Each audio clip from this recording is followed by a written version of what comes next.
Hello and welcome. So, introvert or extrovert? It's one of the first things we learn about personality, right?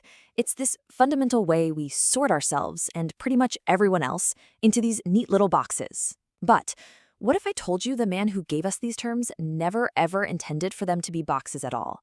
What if they're actually something much, much deeper, more dynamic, and way more useful for actually understanding who we are? I mean, it seems like a simple question, doesn't it? You see it everywhere. Online quizzes, magazine articles, everyday conversations. You hear things like, oh, I can't come to the party, I'm just way too introverted. Or, of course he's in sales, he's a total extrovert. We use these labels as a kind of psychological shorthand. But the man who invented them, he had a pretty serious warning for all of us. Yep, you heard that right. Carl Jung, the brilliant Swiss psychiatrist, thought that just slapping these labels on people completely missed the entire point. He actually called it a regrettable misunderstanding of his work. So, if it's not about finding your label and sticking with it for life, then what on earth is it actually about? Okay, so if these labels are just a childish parlor game, then what's the real story here? Well, Jung wasn't interested in categorizing social butterflies and wallflowers. No, he was mapping the very flow of our life energy. This is the absolute first and most important shift we have to make in our thinking. Just forget shyness or being the life of the party for a second. Jung was talking about something totally internal, a fundamental tendency in how your personal energy moves. And to really get that, we need to understand a key Jungian concept. Now, when Jung uses the word libido, he doesn't just mean what Freud meant.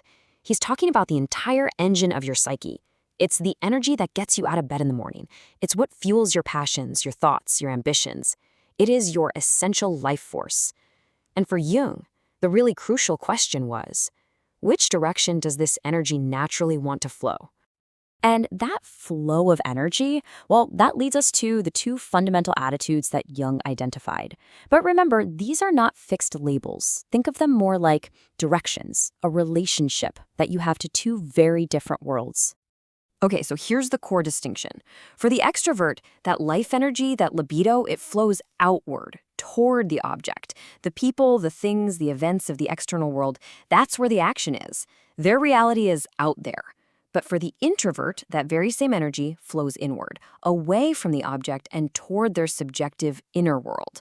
Their reality is shaped by their internal response to what's happening outside. Now, this isn't a rejection of the world, not at all. It's just a focus on the inner impression that the world makes on them. So we all have a natural tendency, right? An inward or an outward flow. But what happens when we lean too far? I mean, what happens when we identify completely with one side and just totally deny the other? Jung was crystal clear about the consequences. The unconscious part of you will start to protest. I want you to think of your psyche like it's an ecosystem. If you divert all the water, all the resources to just one part of the forest, well, the other part begins to wither and die. It's the same inside you. When you identify exclusively as, say, an extrovert, you are constantly investing your energy outward. And that means you are systematically starving the inner-directed, introverted parts of yourself. And here is the absolutely crucial point. Those starved parts of you, they don't just vanish into thin air. Nope, they get pushed down, deep into the unconscious. And because they're not getting any conscious attention, no light, no development, they don't mature. They stay undeveloped, primitive, and what Jung called archaic, basically ancient and primal. And from down there, in the dark, they start to cause all kinds of trouble. See, the unconscious is always, always seeking balance. So if your conscious life is extremely one-sided, the unconscious is going to compensate, and it will erupt. For the extreme extrovert who is always on, this might show up as sudden, totally inexplicable bouts of social anxiety, or this deep, gnawing sense of loneliness, even when they're in a huge crowd. And for the extreme introvert who always shies away from the outer world, it could be a compulsive, out-of-character attachment to a person or an object. It's a protest. It's a rebellion from the neglected parts of you. Jung actually used this very quote from Goethe's Faust to describe this inner turmoil. It's that feeling of being at war with yourself, right? Of being pulled in two completely different directions. One part of you desperately wants one thing, and another, seemingly alien part of you wants the exact opposite. Now, according to Jung, this isn't a flaw in your character. It's a sign that your neglected side is screaming to be heard. So, if this inner conflict, this feeling of two souls at war inside us, is the problem, what's the solution? Well, it's definitely not to crush one side and declare victory for the other.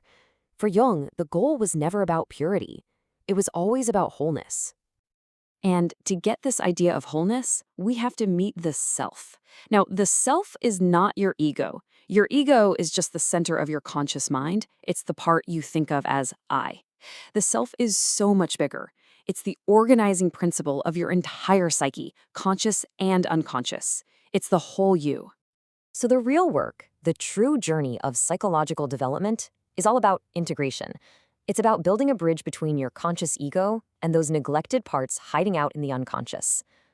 The whole aim is to create what Jung called a union of opposites, where your extroverted and introverted sides can finally coexist and actually inform each other.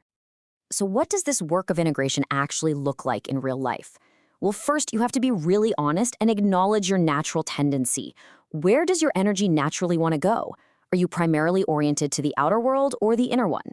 Then you start looking for signs of the other side, those little protests from your unconscious. The next step, and this is the hardest one, is to consciously engage with that neglected part. If you're an extreme extrovert, this means you have to carve out time for real solitude and reflection, even when it feels super uncomfortable. If you're an extreme introvert, it means consciously moving toward the object, engaging with the world, even when your every instinct is to retreat. Look, it's a lifelong balancing act, a kind of dance between your inner and outer worlds. You know, when you actually start this work of integration, it changes everything. And it's not about becoming some other person, it's about becoming more fully yourself. Jung called this the middle path. And it's this state where you're no longer being yanked around by the conflict between your conscious desires and your unconscious compulsions. You start to feel in harmony with the fundamental laws of your own being. You can be social when it's right, and you can be solitary when you need it, all without feeling like you're at war with yourself.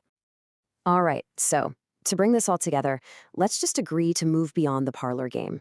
Your type is not a box, it's a current, and leaning too far into that current creates this powerful undertow from your unconscious. The path to a more stable, more authentic life isn't about being a pure type, it's about becoming an integrated self. And that journey toward balance, it's not a destination you arrive at. It's the way you walk the path of your life. You see, Jung's work isn't just some abstract theory. It's a deeply personal invitation.